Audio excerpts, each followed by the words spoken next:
মালিক ইবনে দিনার রাহমাতুল্লাহি আলাইহি সারা জীবন মদ পান করেছে, সারা জীবন কবিরা গুনার মধ্যে লিপ্ত ছিল। তার একটা শিশু বাচ্চা ছিল, নাবালেগ অবস্থায় মারা গেছে। এই মালিক ইবনে দিনার শবে বরাতের রজনীতে মদ পান করে ঘুমিয়েছে। শবে বরাতের গভীর রজনীর সময় স্বপ্নে দেখে বিশাল এক সাপ তাকে দৌড়াইতেছে। সাপ থেকে বাঁচার জন্য, নিজেকে সেভ করার জন্য সামনের দিকে দৌড়াচ্ছে। কিছু দূর যাওয়ার পরে যায় দেখে একটা বৃদ্ধ লোক লাঠিতে ভর দিয়ে দাঁড়িয়ে আছে।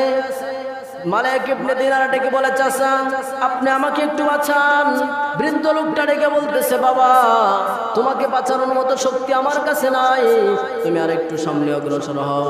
মালিক ইবনে দিনার আরেকটু সামনে অগ্রসর হইলেন। কিছু দূর যাওয়ার পরে যায় দেখে বিশাল এক পাহাড়, পাহাড়ের উপত্যকায় উঠে একটা চিৎকার দিলেন।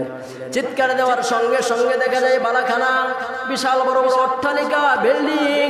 এখান থেকে একটা শিশু বাচ্চা বেরিয়ে আসছে। ওই যে তার শিশুকালে যে বাচ্চাটা মারা গেছে, ওই বাচ্চাটা বেরিয়ে আসছে।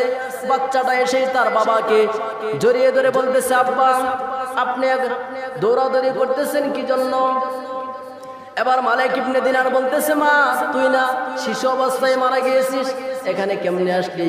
সন্তান থেকে বলতেছে, আলাম ইয়ানিল লাযিনা আমানু আন তাখশা কুলুবুহুম লিযিকরিল্লাহ। এই শিশু বাচ্চা ডেকে বলতেছে, আব্বা এখনো কি আপনার সময় হয় না? এখনো আল্লাহকে স্মরণ করেন না? এখনো নামাজ পড়েন না, রোজা রাখেন না, গুনাহের কাজ করতেছেন, আপনার জীবন তো ধ্বংস হয়ে যাচ্ছে। আপনার কি কবরের কথা স্মরণ হয় না? মরণের কথা স্মরণ হয় না? ফুলসিরাতের কথা স্মরণ হয় না? আপনার কি এগুলো স্মরণ হয় না? এমন সময় মালিক ইবনে দিনার ডেকে বলতেছে, মা তুই এত সুন্দর করে কোরআন কিভাবে শিখলি? তোকে তো কোনোদিন কোরআন শিখাই নাই, হাদিস শিখাই নাই, কিভাবে শিখলি?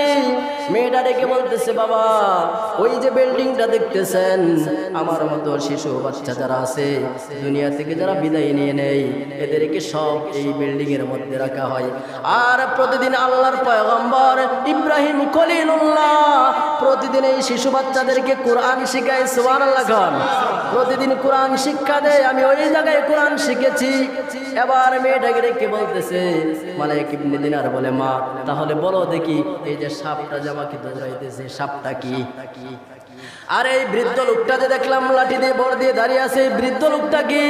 এবার মেয়ে ডেকে বলতেছে, বাবা এই সাপটা যে দেখতেছেন, সাপ যে আপনাকে দৌড়াইতেছে, সাপটা হলো আপনার বদ আমল। সারা জীবন অন্যায় করেছেন, অবিচার করেছেন, আপনার খারাপ বেশি হয়ে গেছে, বদ আমল অনেক শক্তিশালী হয়ে আপনাকে সাপ হয়ে দৌড়াইতেছে। আর এই বৃদ্ধ লোকটা যে দেখলেন, এই বৃদ্ধ লোকটা হলো আপনার নেক আমল। আপনার নেক আমল অতই দুর্বল, আপনাকে ফিরাইতে পারে নাই, আপনার গুনাহ বেশি হয়ে গেছে, নেক আমল অল্প, এজন্যই বৃদ্ধ লোকটা একবারে দুর্বল হয়ে দাঁড়িয়ে আছে। এই কথা বলার পর মালিক ইবনে দিনার বলে, আমার ঘুম ভেঙে গেছে। ঘুম থেকে উঠে দেখি শবে বরাতের রজনী এখনো শেষ হয় নাই। গোসল করে জামা কাপড় পরে মসজিদে দৌড় দিয়ে ঢুকেছে। মসজিদ থেকে এমন তওবা করেছে, কিতাবের মধ্যে লিখে মসজিদ থেকে বিশ্ববিখ্যাত ওলি হয়ে বের হয়েছে। এজন্যই শবে বরাতের রাত রং তামাশার কোনো রাত নয়। মুসলমান যুবকদেরকে বলবো, যুবতীদেরকে বলবো, এই রাতটা যদি কাজে লাগাইতে পারে, এই দিন যদি কোনো মহিলার ঋতুস্রাব হয়, ওই মহিলা নামাজ পড়তে পারবে না, কোরআন তেলাওয়াত করতে পারবে না।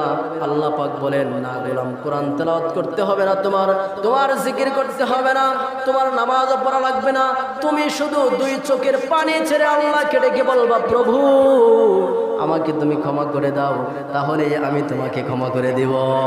কারণ অন্তরের খবর জানেন কে? যদি কোনো মানুষ হাসপাতালের বেডে শুয়া, ওই জায়গায় শুয়াও যদি আল্লাহকে ডাক দেয়, আল্লাহ শুনে কি শুনে না? আল্লাহর কোরআন ডেকে বলে, ওয়াইদা সালাকা ইবাদি আন্নি ফাইন্নি করিব উজিবু দাওয়াতাদ দাঈ ইযা দাআন। আল্লাহর কোরআন ডেকে বলে, গোলাম আমি তোর এমন নিকটে আছি জানিস না, তোর যে সাহা রোগ আছে, এই রোগের চেয়েও আমি তোর নিকটে আছি। তাহলে কি আল্লাহ শুনে কি শুনে না? অসুস্থ অবস্থাও যদি ডাকে, আপনার যদি মুখের মাঝে গালের মাঝে ফোড়া হয়, প্রেমিকা ভালো পায় না, কেউ ভালো পায় না, এটার থেকে যদি পুঁজ বের হয়, সমাজের লোক কি ভালো পায়?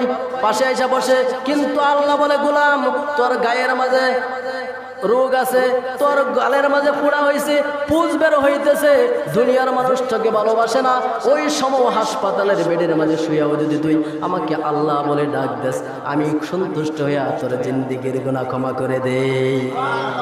हर गरीने देने को तैयार है, जो न मांगे उससे तो बेजार है।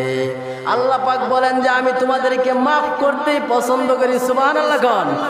আল্লাহ কো আমি তোমাদেরকে মাফ করতে পছন্দ করি, তোমরা যদি আমার কাছে ক্ষমা না চাও, দোয়া না করো, আমি অসন্তুষ্টি হয়ে যাই। এজন্য দোয়া করার দরকার আছে না নাই? এজন্যই বেশি বেশি দোয়া করা।